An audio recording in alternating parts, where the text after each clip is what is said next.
The massive space station Nexus Prime hung in the darkness between stars like a glowing city made of metal and light. Inside its vast council chambers, representatives from 43 different alien species sat in growing desperation. The emergency session had been going on for 6 hours, and still no one had a solution to their problem. Ambassador Krelfax stood at the center of the circular room, his forearm shaking as he activated the holographic display. Images of burning. Worlds appeared in the air above them, cities reduced to ash and millions of dead bodies floating in space. The Zephyrian Empire had been conquering everything in their path for 8 months now, and no one could stop them. They have taken 17 worlds in 3 sectors, Krelfax said, his voice breaking. The Kepler colonies are next.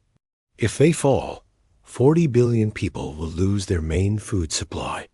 Our combined fleets have failed 3 times. We need help from someone who fights differently.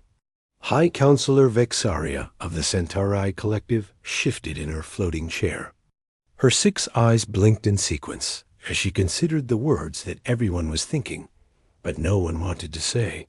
The chamber fell completely silent except for the soft humming of the life support systems. "You mean the humans," she finally said.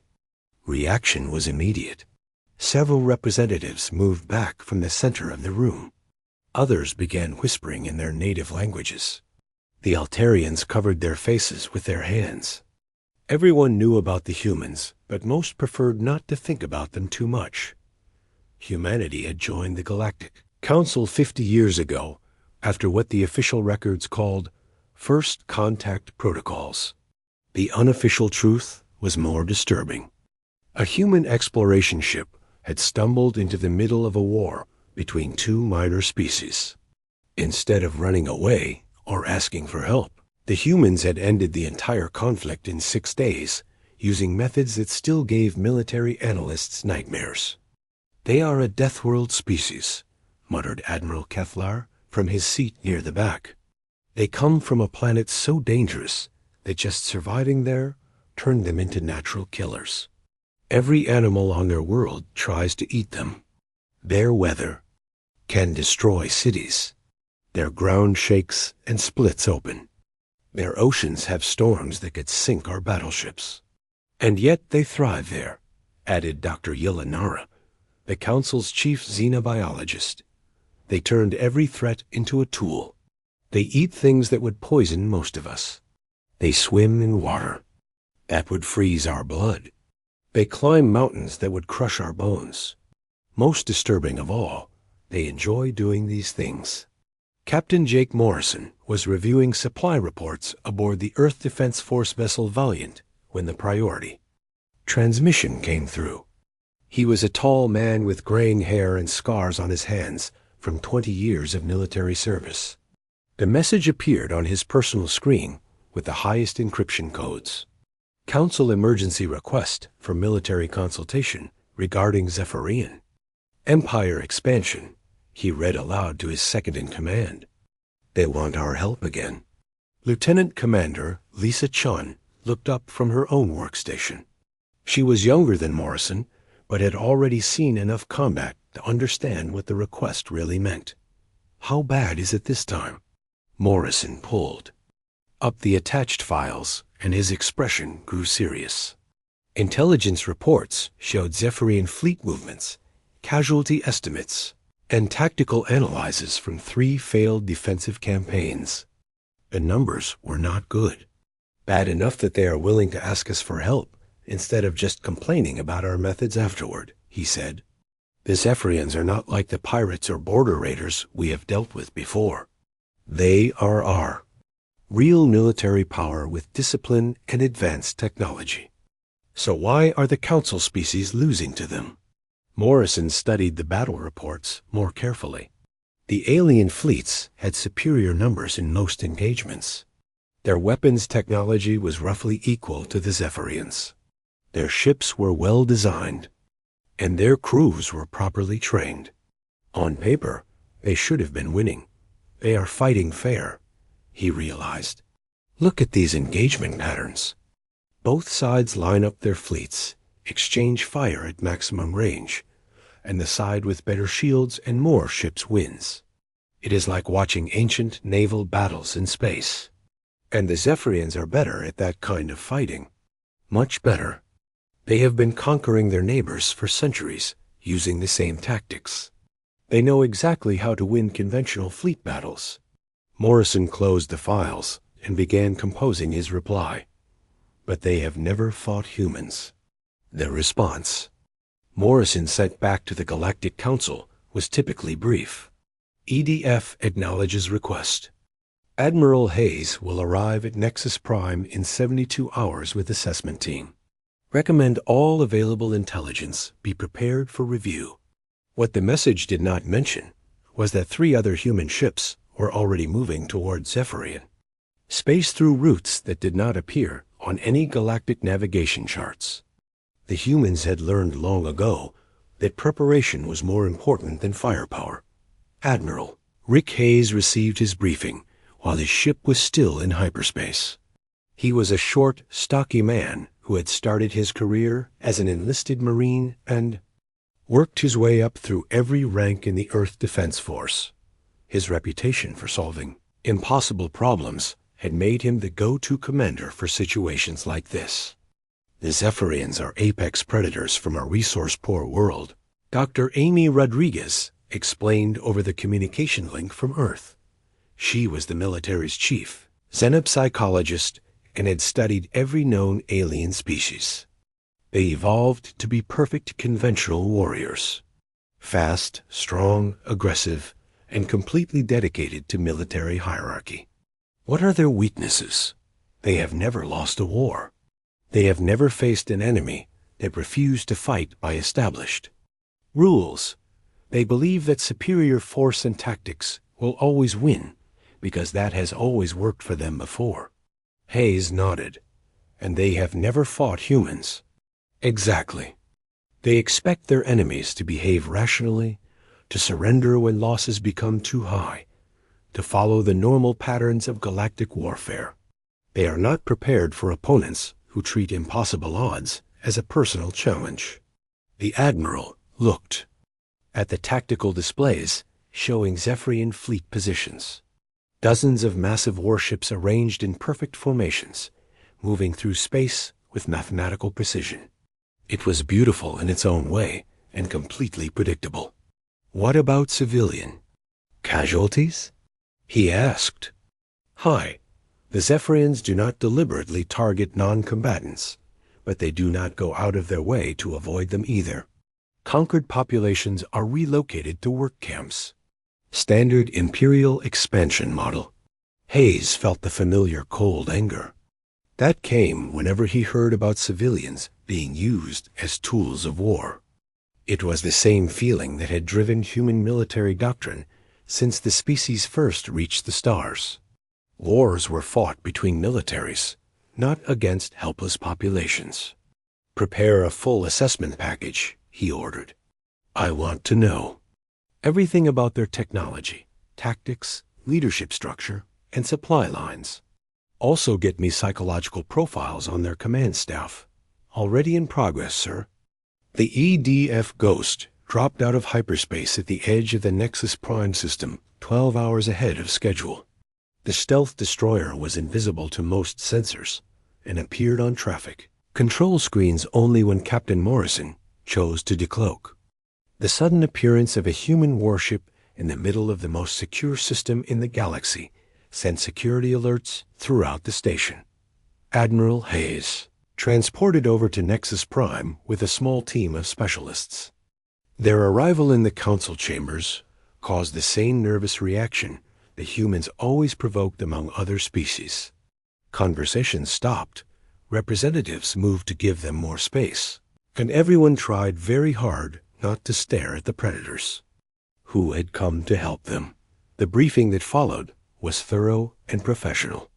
Alien military commanders presented detailed analyses of Zephyrian capabilities, fleet movements, and strategic objectives.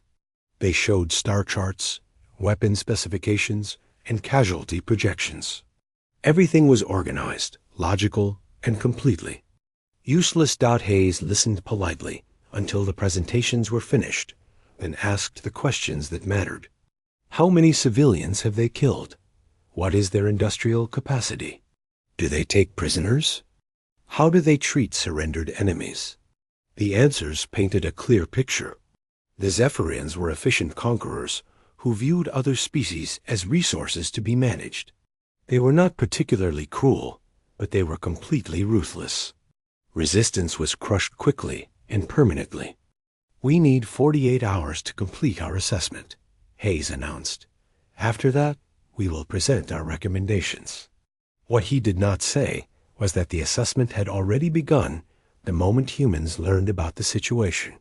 Intelligence.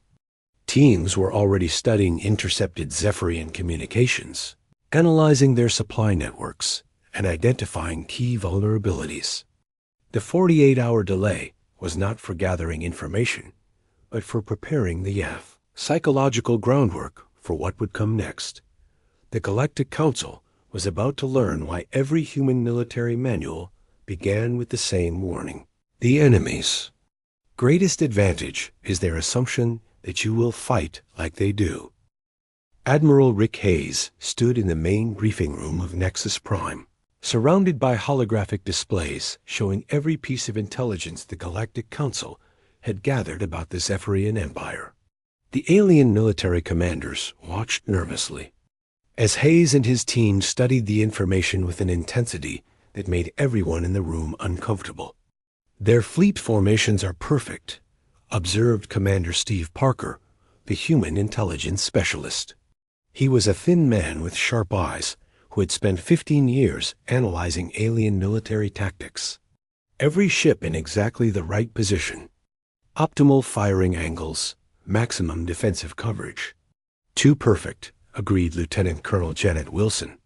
She had commanded ground forces in 12 different conflicts and recognized the signs of an enemy who had never been truly challenged. Look at these battle recordings. The Zephyrians move like they are performing a drill rather than fighting. A war. Hayes nodded as he manipulated the holographic display to show Zephyrian ship movements over the past 6 months. Every engagement followed the same pattern. The enemy fleet would arrive in perfect formation, advance to optimal firing range, exchange volleys until one side retreated or was destroyed. It was warfare reduced to a mathematical equation. They have never learned to adapt because they have never needed to, he said. Superior firepower and discipline have won every war for the past 3 centuries. Admiral Zektar of the Regelian Defense Corps shifted uncomfortably in his chair. Their ships are heavily armed and well shielded. Their crews are experienced and disciplined. They outnumber our combined fleets by nearly 2 to 1. How do you expect to defeat such an enemy? Hayes turned to look at the alien admiral with an expression that made several council members step backward. It was not anger or aggression, but something far more disturbing. It was the look of a predator who had just realized that its prey was completely helpless. Numbers and firepower, Hayes repeated slowly. That is what you are worried about. Of course, that is what we are worried about, snapped General Korthik of the Altarian military. How else does one evaluate military strength? By asking the right questions, said Dr. Amy Rodriguez, stepping forward from the human delegation. She was a small woman with gray hair who looked completely harmless until she began speaking. You analyze enemy capabilities based on how you would use them. Humans analyze enemy capabilities based on how they actually use them. She activated her own holographic display, showing the same battle data but organized completely differently. Instead of focusing on ship types and weapon yields, her analysis highlighted timing patterns, communication protocols, and decision-making hierarchies. The Zephyrians have never fought an enemy that refused to engage in conventional fleet battles. She explained. They have never faced opponents who attacked supply lines instead of military targets. They have never dealt with enemies who used their own tactics against them. What does that mean? Asked Counselor Vexaria. It means they are about to learn what humans call asymmetric warfare, Hayes answered. We do not fight fair. We fight to win. The human assessment team worked around the clock for the next 48 hours, but their methods confused the alien observers. Instead of studying weapon specifications and fleet deployments, they focused on seemingly irrelevant details. They analyzed Zephyrian cultural broadcasts, examined trade route schedules, and spent hours reviewing what appeared to be routine maintenance reports. Major Peter Collins, the human psychological warfare specialist, discovered something interesting. In the intercepted communications, the Zephyrians have a deep cultural fear of what they call shadow hunters, he reported. Predators from their homeworld that attacked without warning and disappeared before their prey could fight back. Useful, Hayes noted. What else? Captain Tony Bennett, who specialized in unconventional combat operations, had been studying Zephyrian ship designs. Their vessels are built for direct confrontation. Heavy forward armor, powerful main guns, but limited maneuvering capability. They expect to face enemies head-on, which means they have blind spots, massive ones. Their sensor arrays are optimized for long-range detection, but have trouble with close-range, high-speed targets. And their point defense systems are designed to stop missiles, not boarding parties. Lieutenant Susan Hayes, a cyber warfare expert, had found weaknesses in Zephyrian communication networks. They use biological implants for command coordination, which makes their responses faster, but also creates a single point of failure. If we can access those networks, we can feed them false information or disrupt their command structure entirely. The most disturbing discovery came from Sergeant Matt Johnson, who had analyzed Zephyrian prisoner interrogation protocols. They expect captured enemies to provide information in exchange for better treatment, he reported. They have never dealt with prisoners who escape, sabotage their facilities, and leave taunting messages behind. When the 48 hours were up, Hayes presented the human assessment to the Galactic Council. The alien representatives had been expecting detailed fleet battle plans and resource allocation strategies. Instead, they got something that sounded more like organized chaos. We will need operational command of a joint task force, Hayes announced. Human ships will provide specialized capabilities, but we will also need vessels from Council species to maintain the appearance of conventional military operations. What kind of specialized capabilities? Asked Admiral Kethler suspiciously. The kind that work best when no one knows they exist, Hayes replied. The Zephyrians are expecting you to mass your fleets for decisive battles. Instead, we are going to make them afraid to leave their home systems. The council members looked at each other nervously. The last time humans had been given unrestricted operational command, an entire pirate confederation had simply disappeared from the galaxy. No survivors, no wreckage, no explanation beyond a brief human report stating that the threat has been neutralized. Your methods are ... Counselor Vexaria struggled to find the right words. Unconventional. Our methods are effective, Hayes corrected. The Zephyrians have spent centuries perfecting conventional warfare. They know exactly how to counter every standard tactic in your military databases, but they have never faced humans. And what makes humans so different? Hayes smiled, and once again, several council members instinctively moved away from him. We are the only species in the galaxy that considers total war to be a form of entertainment. Captain Jake Morrison had been monitoring the assessment briefings from his ship, and he understood exactly what Hayes was planning. The human fleet elements were already moving into position along routes that did not appear on any galactic navigation charts. Stealth ships, fast attack craft, and specialized operations vessels were spreading throughout Zephyrian space like seeds carried on a dark wind. The Council thinks this is going to be a quick intervention, he told Lisa Chun. They expect us to bloody the Zephyrians' nose and force them to negotiate. But that is not what we are going to do. No, we are going to break them so completely that they never recover. The Zephyrians made the mistake of targeting civilians. That makes this personal. Chong nodded. She had read the intelligence reports about the conquered worlds, the work camps, the millions of dead. Human military doctrine was clear about such situations. When an enemy chose to wage war against helpless populations, they forfeited any claim to mercy or restraint. How long do you think it will take? Morrison looked at the tactical displays showing Zephyrian fleet positions.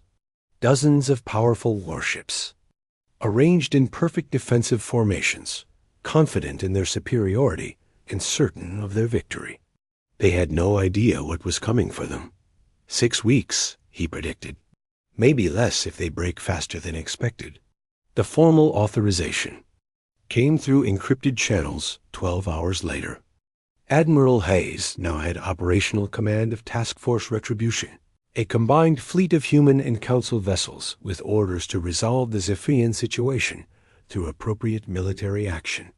The aliens interpreted appropriate military action to mean conventional fleet engagements with limited objectives. The humans interpreted it as authorization to wage unrestricted warfare against an enemy that had forfeited any right to exist as a military power. Colonel Danny Brooks received his orders while his ship was approaching the outer edge of Zephyrian space. He was a veteran of more unconventional conflicts than any other officer in the human military, and his reputation for solving impossible problems through creative violence was legendary throughout the Earth Defense Force. Phase 1 begins immediately. The message read, target selection is at unit commander discretion. Rules of engagement are weapons-free against all military targets. Civilian casualties are to be avoided, but not at the expense of mission effectiveness. Brooks smiled as he forwarded the orders to his subordinate commanders. The Zephyrians were about to discover that humans had spent centuries perfecting the art of making war so terrible that their enemies would do anything to make it stop. The first sign that something had changed in the war came when Zephyrian supply convoy Theta 7 simply vanished. 1 hour the 12-ship formation was moving through hyperspace toward the front lines, carrying ammunition and replacement parts for the 4th Battle Fleet. The next hour, there was nothing but empty space and confused sensor readings. Fleet. Commander Korath studied the report from his flagship bridge, his scaled features showing the first hint of concern he had felt in months. No distress signals? None, Commander, replied his intelligence officer. No debris field. No energy signatures from weapons fire. The convoy's last transmission was a routine status update. Pirates? Impossible. That route passes through 3 different patrol zones. Any significant pirate force would have been detected long before reaching the convoy. Korath dismissed the incident as an unexplained but minor loss. The Zephyrian Empire had thousands of ships and could afford to lose a few supply vessels to whatever anomaly had caused their disappearance. He had more important concerns, like planning the assault on the Kepler colonies that would complete his conquest of the sector. But 3 days later, another convoy disappeared. Then a communications relay station went offline. A forward supply depot reported intruders, then fell silent. Each incident was small, seemingly unconnected, and completely inexplicable. Colonel Danny Brooks watched the chaos spreading through Zephyrian space from his command center aboard the stealth ship Silent Hunter. His operations map showed dozens of red markers where human teams had struck targets throughout the enemy's rear areas. Supply convoys, communication nodes, maintenance facilities, and isolated outposts were disappearing or going offline with mechanical precision. Phase 1. Objectives are 60% complete, reported Major Karen Stevens, his operations officer. Enemy supply efficiency is down 35% and falling. They are starting to redeploy combat vessels for convoy escort and facility protection. Good. That means fewer ships available for offensive operations. Brooks studied the intelligence. Updates flowing across his screens. What about psychological impact? Significant. Intercepted communications show increasing concern among mid-level commanders. They are requesting explanations that their superiors cannot provide. The human strategy was elegantly simple. Instead of attacking Zephyrian military forces directly, they were systematically destroying the infrastructure that supported those forces. Every vanished convoy meant ammunition shortages at the front. Every destroyed communication relay created coordination problems. Every sabotaged facility forced the enemy to divert resources from conquest to protection. Captain Roy Martinez led one of the most effective human units operating behind enemy lines. His team of 30 Marines had been causing problems far out, of proportion to their numbers, by using captured Zephyrian equipment and uniforms. To enemy observers, it appeared that rival Zephyrian factions were fighting each other. Target is a Class C supply depot on the fourth moon of Rigel 7. Martinez briefed his team. Standard layout, minimal security, approximately 200 personnel. Our job is to make it look like the work of the 7th Zephyrian Fleet. Corporal Billy Murphy raised his hand. Why would the 7th Fleet attack their own supply depot? Because according to the false intelligence we planted, the depot commander has been selling weapons to rebel groups. By the time they figure out the truth, we will be long gone, and they will be too busy fighting each other to worry about us. The attack went exactly as planned. Martinez's team infiltrated the facility using stolen access codes, destroyed the primary storage areas with Zephyrian military explosives, and left behind evidence pointing to internal corruption. The confused defenders never saw their real attackers and spent their final moments believing they were under assault by their own military. Meanwhile, Lieutenant Susan Hayes was conducting a different kind of warfare from her cyber operations. Sent her aboard the ship Digital Ghost. Her target was not physical infrastructure, but the biological communication implants that allowed Zephyrian commanders to coordinate their forces in real time. I have access to the 5th-10th Battle Group's command network, she reported to Colonel Brooks. Uploading false intelligence now. The information she injected into the enemy network was carefully crafted to cause maximum confusion. False sensor. Readings showed human fleet movements that did not exist. Fake supply reports indicated shortages that were not real. Altered personnel files suggested that trusted officers were actually enemy agents. Within hours, the 5th-10th Battle Group was chasing phantom enemies while their real supply situation deteriorated.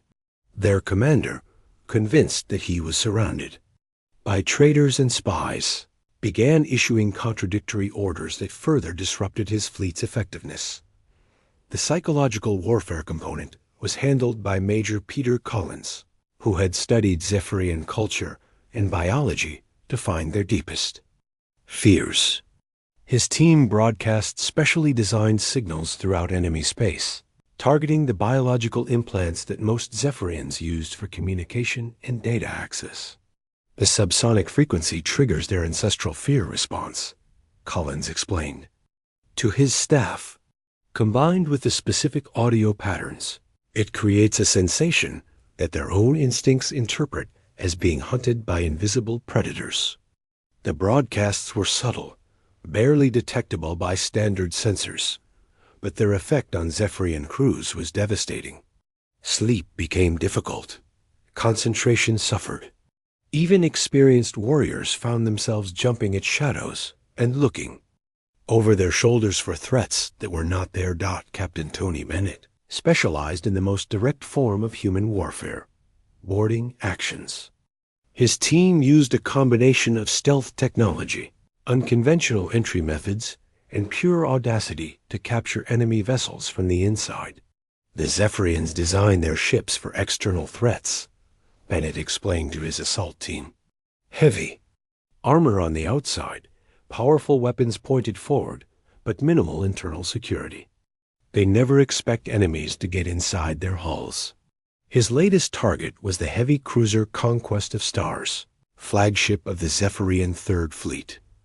The ship was considered impregnable by conventional standards, protected by shields that could withstand battleship-class weapons and armor, thick enough to stop any known projectile. But Bennett did not attack from outside. His team approached in a stolen maintenance pod, using captured access codes to dock with the ship's waste processing system.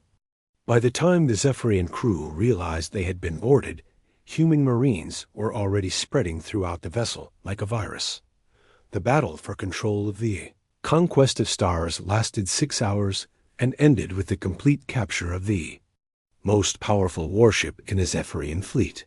But Bennett's team did not just take the ship. They turned it into a psychological weapon. Under human control, the Conquest of Stars began broadcasting throughout Zephyrian space. The transmissions showed captured footage of human soldiers laughing while under fire, human pilots ramming their damaged fighters into enemy vessels while cheering, human marines treating overwhelming odds as personal entertainment rather than cause for concern. Dr. Helen Foster monitored Zephyrian communications from her analysis station aboard the command ship. As a specialist in alien psychology, she tracked the psychological impact of human operations on enemy morale and effectiveness. Stress indicators are increasing across all monitored Zephyrian units, she reported. Communication patterns show rising paranoia, decreased unit cohesion, and what we would classify as combat fatigue syndrome. How bad is it? Asked Colonel Brooks. Bad enough that they are starting to make mistakes. Fleet formations are becoming defensive rather than offensive. Supply requests are increasing, while combat effectiveness is decreasing. Most importantly, they are beginning to question their own superiority. The breaking point came when Sergeant Matt Johnson was captured during a reconnaissance mission near the Zephyrian home system. Instead of breaking under interrogation, he escaped from their most secure facility, sabotaged their primary intelligence center, and left behind a message written in perfect Zephyrian script. "Thanks for the hospitality," the message read. "Your security could use some work. See you soon. Humanity sends its regards." The escape was impossible by Zephyrian standards. Their facility was buried deep underground, protected by multiple security systems, and staffed by their best interrogation specialists. No prisoner had ever escaped from it before.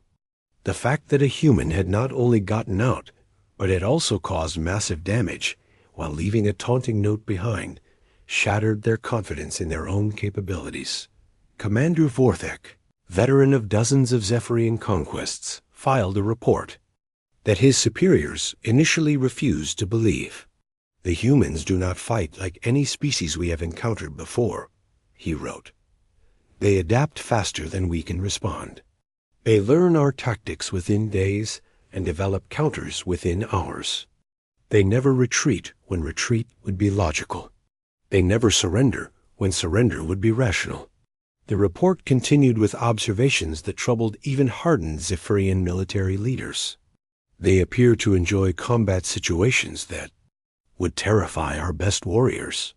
They treat impossible odds as personal challenges rather than reasons to withdraw.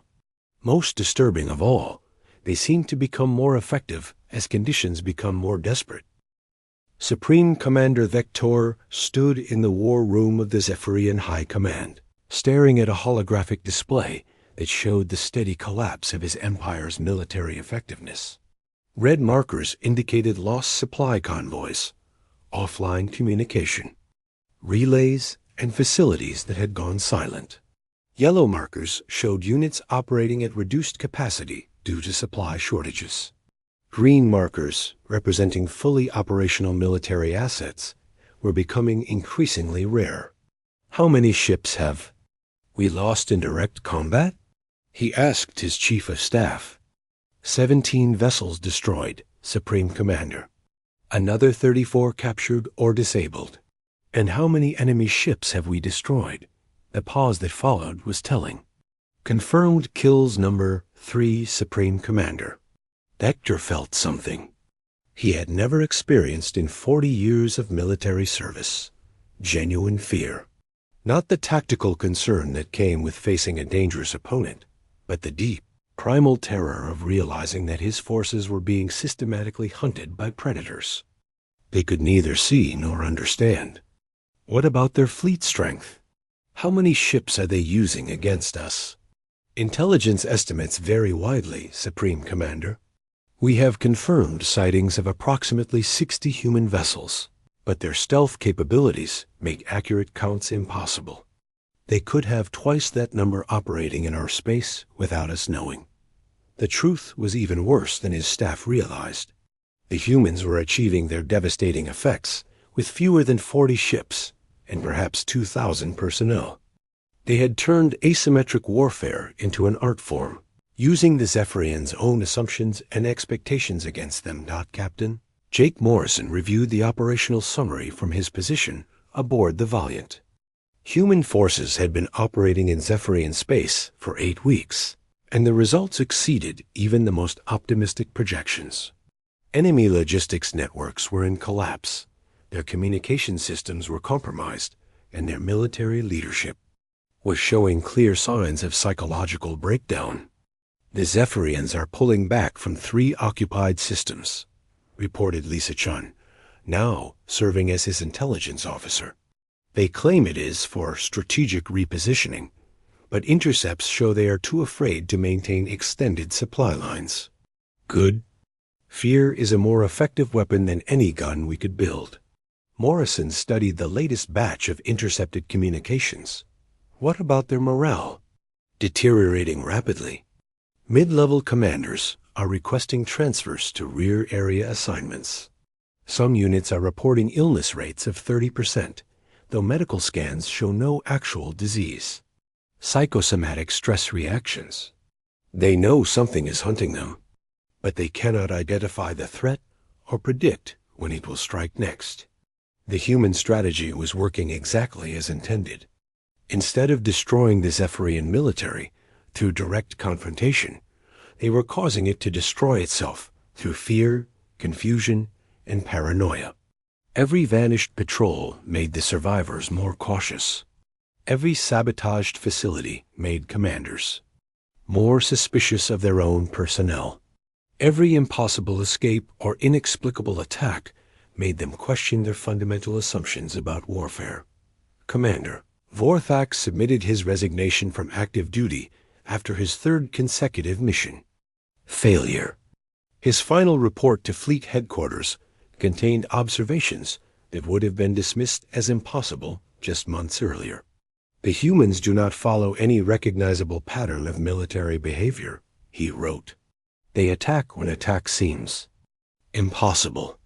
They withdraw when they appear to have overwhelming advantages. They ignore opportunities that any rational commander would exploit, then strike at targets that seem to have no strategic value. The report continued with increasingly desperate attempts to understand an enemy that operated according to rules the Zephyrians had never encountered.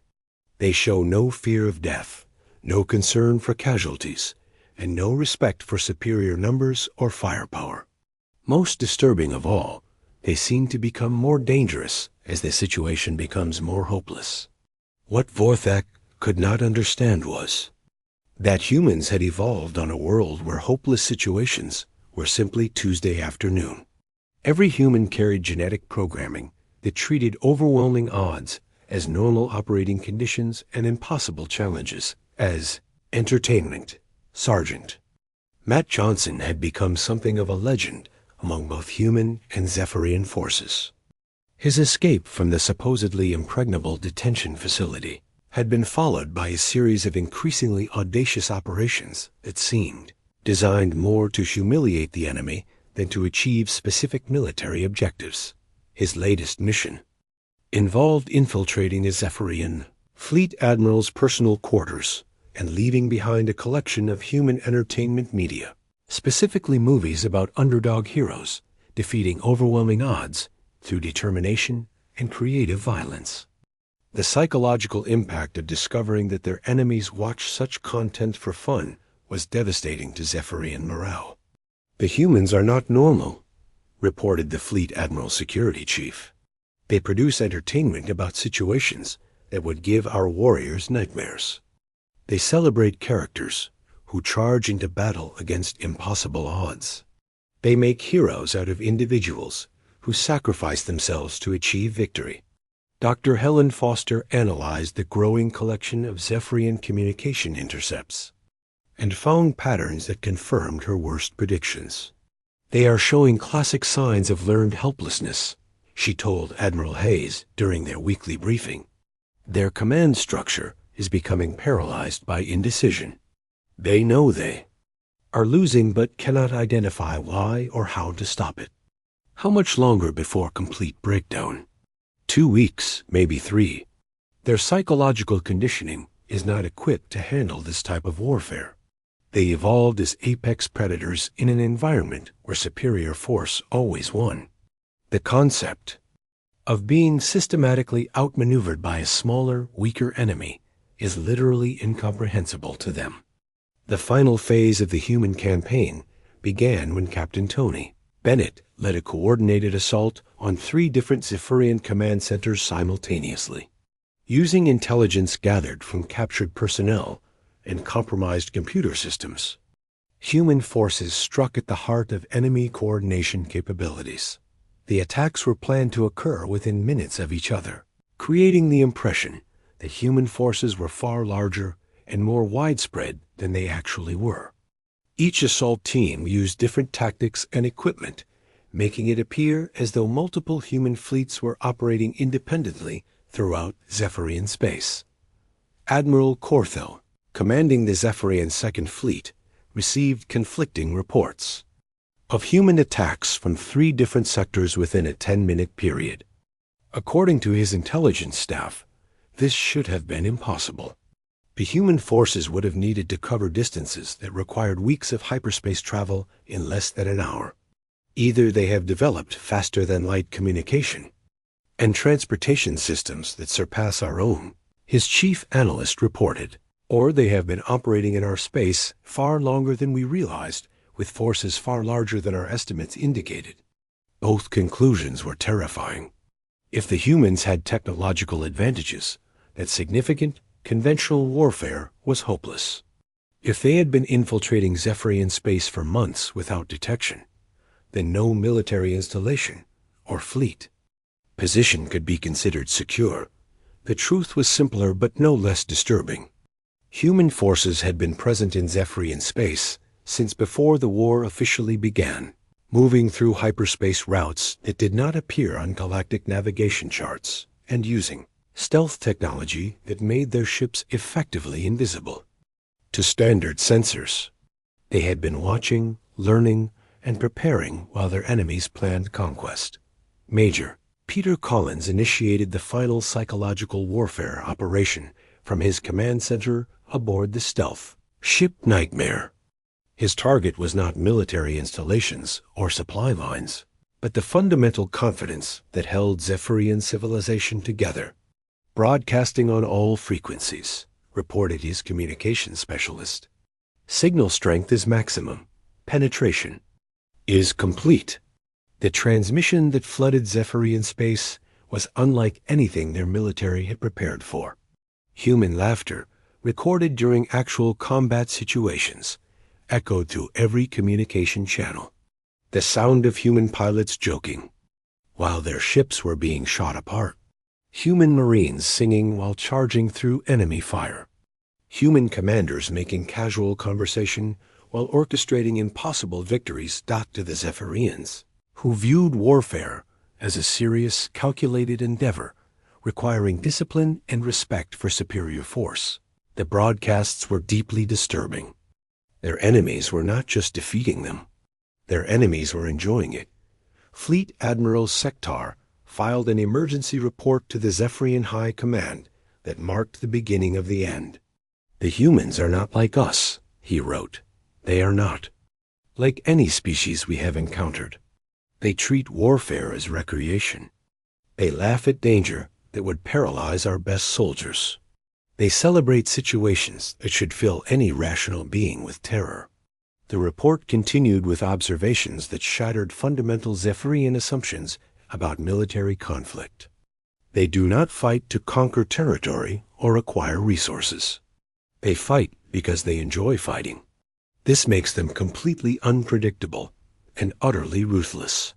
There is no strategy we can employ against an enemy that considers our best efforts to be entertainment. The emergency session of the Galactic Council convened 3 days after the Zephyrian surrender, but the atmosphere in the chamber was completely different from the desperate gathering that had occurred just 3 months earlier. Representatives who had once begged for human intervention now sat in uncomfortable silence, trying to process what they had witnessed. Admiral Rick Hayes stood at the center of the council chambers, delivering his final report on what the official records would call the Zephyrian conflict resolution. The clinical language could not hide the reality of what had occurred. The galaxy's most feared military empire had been utterly destroyed as an effective fighting force by an enemy they never truly understood. Total Zephyrian casualties: approximately 12,000 military personnel, Hayes reported. Human casualties: 47 wounded, 0 killed. Duration of active operations: 73 days. Resources expended by human forces: less than 8% of allocated budget. And numbers were devastating in their simplicity. The Zephyrian Empire, which had conquered worlds and defeated entire fleets, had been eliminated as a threat while barely inconveniencing their human opponents. It was not just a military defeat. It was a demonstration of capabilities that redefined what warfare meant in galactic civilization. The Zephyrians have agreed to complete withdrawal from all occupied territories, full reparations for damages, and binding non-aggression pacts with all Council member species, Hayes continued. They have also provided detailed intelligence about their remaining military capabilities and strategic resources.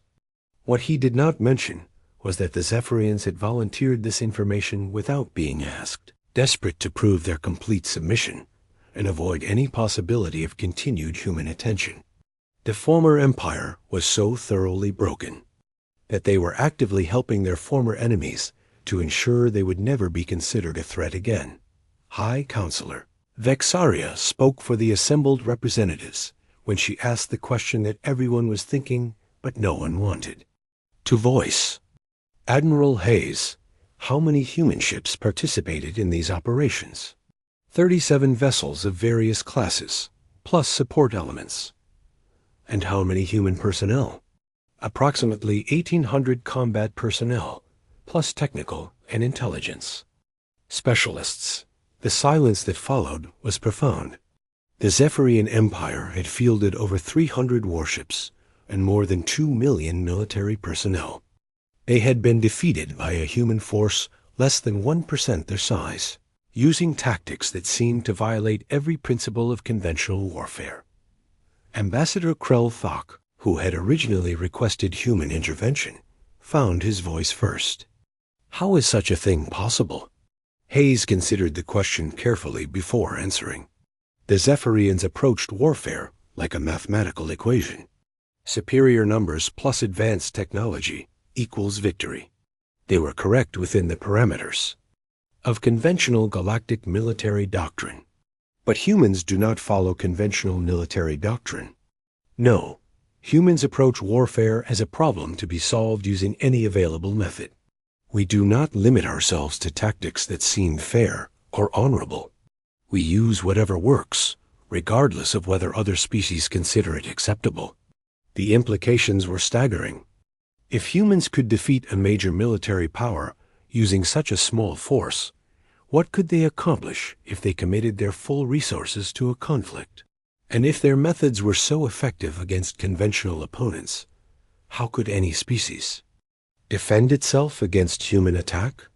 Dr. Amy Rodriguez stepped forward from the human delegation to address the Council's unspoken fears. Humanity has no interest in galactic conquest, she said.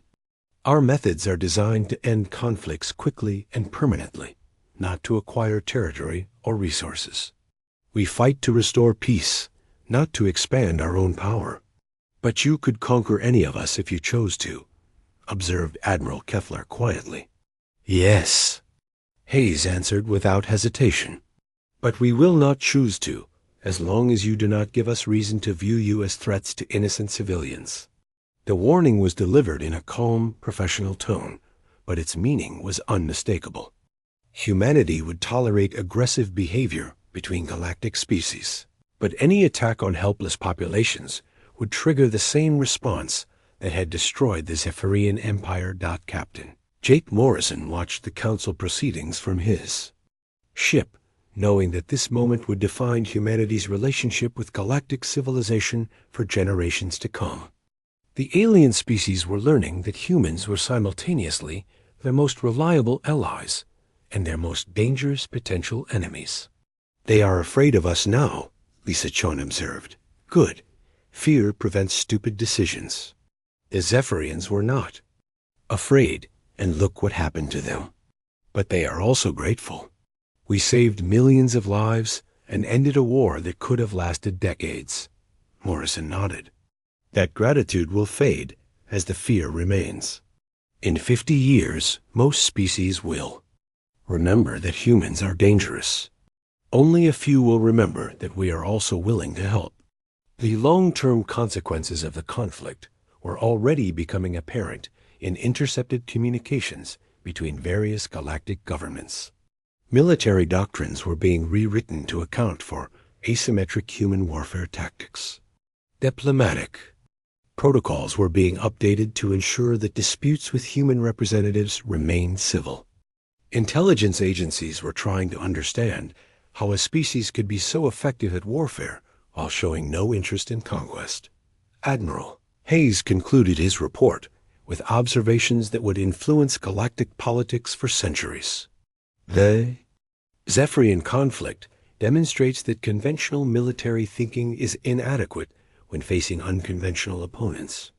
The Council's military forces are optimized for fighting each other using agreed-upon rules and limitations. Humans are optimized for fighting anyone using any method that achieves victory.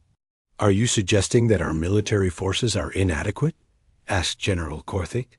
I am stating that your military forces are designed for the wrong type of conflict. You prepare for wars between civilized species who respect certain boundaries and limitations. Humans prepare for wars against any enemy using any tactic, regardless of whether those tactics are considered acceptable by galactic standards. The distinction was crucial. Galactic military doctrine assumed that all combatants would follow certain unwritten rules about appropriate targets, acceptable casualty levels, and legitimate tactical methods. Human military doctrine assumed that any enemy desperate enough to start a war would eventually abandon all such limitations. Communications. Officer John Davis monitored the flood of encrypted transmissions between galactic governments as news of the human victory spread throughout civilized space. The reactions followed predictable patterns based on each species' historical relationship with warfare. The Altarians, who had not fought a war in over 2 centuries, were expressing gratitude mixed with profound relief that humans were allied with the Council rather than opposed to it. The Regelians, who maintained large defensive fleets, were quietly upgrading their military doctrines to account for non-conventional threat scenarios.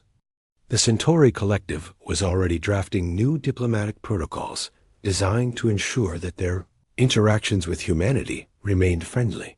But the most telling reactions came from smaller species, who had previously considered themselves potential targets for aggressive neighbors. They were sending discreet inquiries about the possibility of mutual defense treaties with Earth.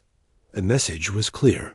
If someone like the Zephyrians could be defeated so easily by human forces, then humanity was the ultimate guarantee against military aggression. Dr. Helen Foster compiled a comprehensive analysis of galactic reactions to the conflict for the Earth Defense Force archives. Her conclusions painted a picture of a galactic community that was simultaneously more secure and more nervous than it had been before human intervention. Short-term benefits include the elimination of the Zephyrian threat, improved security. For civilian populations, an enhanced respect for council authority, she wrote. Long-term consequences include increased dependence on human military capabilities, heightened concern about human intentions, and fundamental changes to galactic military doctrine. The report identified the central paradox of humanity's role. In galactic civilization, human military effectiveness makes other species safer from external threats, but also makes them more vulnerable to human displeasure. This creates a stable but uncomfortable balance where humanity serves as both protector and potential threat. 3 months after the Zephyrian surrender, Communications Officer Davis intercepted a transmission that perfectly captured the new reality of galactic politics. 2 previously unknown alien species were negotiating a border dispute, and their conversation included a phrase that was becoming common throughout civilized space. "Remember the Zephyrian situation," one negotiator said to the other. "Under no circumstances should humans be involved in this dispute. Refer to Council archives for explanation if needed." Davis smiled as he filed the report. Humanity had achieved something unprecedented in galactic history. They had become so effective at ending wars that other species were now afraid to start them. The phrase, "Don't involve humans in your wars," was evolving from a warning into a principle of galactic stability.